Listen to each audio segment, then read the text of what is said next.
I'm asking James about some not Pokemon, Magic cards here, and I said, "What's the difference between white borders and black borders?" And here's the same exact card 3 times. Because there's actually a difference between the different white borders as well. As long as they don't have a date, it's really hard to tell what's what. Date, right? Yeah. So which one's worth the most out of these 3? You said. So these 2 are the same. Yep. This one is worth more than those just automatically because it's an unlimited printing, whereas this is revised printing. Limited printed, you said. Right? Unlimited. So it's 3rd edition. First edition and 2nd edition are alpha beta. They're going to have black borders. 3rd edition and 4th edition are unlimited and revised, and so they're going to have a white border. The unlimited one is going to have this really heavy, like double black border going around, and then when you say unlimited, doesn't that mean there's like unlimited production? That's just what they called it. So like actually unlimited is more limited than revised. Okay. Well, so what year did this one come out? This one came out in 93. And then that one? These ones came out in 94. Oh, okay. No, sorry, 95. So the unlimited ones are more expensive, just like the alpha and beta, because they're used in a format called 93, 94, which is it's only legal to use anything that was printed 94 and before. What about these 2? They look different. So this one is unlimited. You see the black the double black border here. So that's better when it has a double black border. Yes, and then the wording is different too. You can tell it's formatted differently. They use different verbiage, and the actual graphic is a little darker because these ones were mass produced. These ones, Wizards didn't know or Richard Garfield didn't know whether or not the game was actually going to become as big as it did. So you've got a unlimited here and a revised here. Oh, so I see the black border and then the revised. So does this mean it's first printing? That means it's 3rd printing.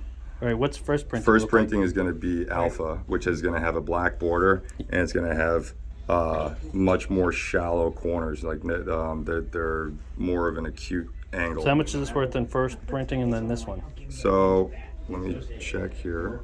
So he has James has an app, and look, using it the just Dragon scans Shield app, and we're going to scan this one. Living Lands. Okay. All right. So revised edition's worth $1. All right. Unlimited edition's worth $30.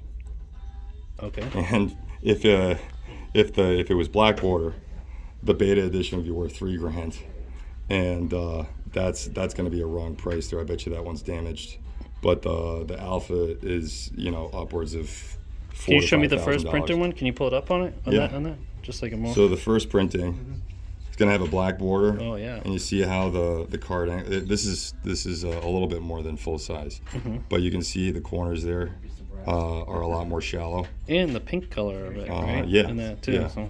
So Why didn't they just date them or number them like baseball cards or Pokemon? Well, they started doing that in the 4th printing. the 5th printing here. That's the 5th printing? Yeah, Very in interesting. 1995. Wow. They put that down there. Now, when it says, I saw a couple that say like 1993 through 2010, I mean, it was such an absurd amount, or 95 through 2000. Some of them were dated. What does that mean? So that started in the set, in like these sets here. You've got some from Arabian Nights. Okay. So after this one, they did, where is it? You had some from the Dark that had the date there. And then I loved, these one, was this inserted into the packs? No, that's this was actually signed by the artist here. So they might have saw him at a collector show or something? Probably. Yeah. Whoever originally got that signed. This one too, is that a real signature? A real autograph? Let's see here. So Randy, yeah, that's his signature there, and he didn't really sign much either. So do you think that they got it in the pack, or he? Oh, they absolutely did not get it in the pack. There's no signatures in any Magic the Gathering set. All right, and so this is a box of commons, and you're saying these are like 3rd to 5th printing of it? So Estimate? these were like in here. You had everything from 3rd printing to Theros, which was like 2014. Okay. So that was a big collector. pretty big grab bag. We're a long time collector. So if it was like all 2013, was that the earliest that you saw in there or no? No. So the earliest I saw was 94, which was that stuff. Yep. And then the latest I saw was 2013 from Theros. Because I looked up the complete set. Would someone be interested in the complete set? Because the whole set was $250 on eBay. I saw it sold. It wasn't that much. So for Theros, 2013. I just looked up oh, 2013 M13, Magic. yeah. So that's a core set. I mean, that sounds like there was probably about 100 to 147 cards in that set. Mm-hmm. I think it was like 240 or 140, something like that. Yeah. So if you're averaging $2 per card, that's including some rares in M13. Were worth upwards of $40-$50 each, and other ones are worth like 2 to 10 cents. So if you're doing a complete set, that sounds about right. Cool. Well, Magic has always gotten us, it's kind of crazy. It's hard to determine the value, especially with Pokemon, too. Well, I'm excited to see some real cool artwork, actually. Yeah. You probably went to one of those Comic-Cons or whatever to get that. So this one's interesting, too, because like not only does it have the signature, but it looks like the artist went ahead and, made some adjustments to the original artwork. All right, final question. Sure. There's two big cards in Magic that I always hear about. The Black Lotus. Yeah. And what's the other one?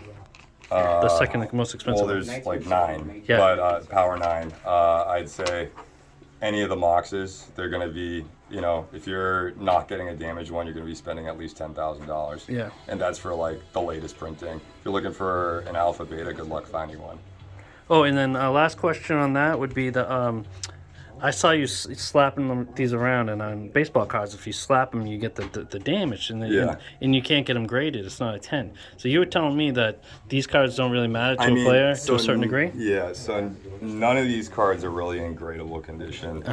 They're definitely lightly played to moderately played to heavily played, but a lot of times people have bought dual lands off of me. They're usually from revised edition, but people get them graded, and as soon as I've sold a couple to somebody who cracks them open, puts them in a deck because they're worth more to them that way than they are graded. Wow. Yeah. So it's not like Pokemon or sports cards where like people get stuff graded and they hang them on the wall and stuff. Magic. Most of the expensive cards are expensive because they're played, Excellent. not because they're collected. All right, thanks for your time. No problem.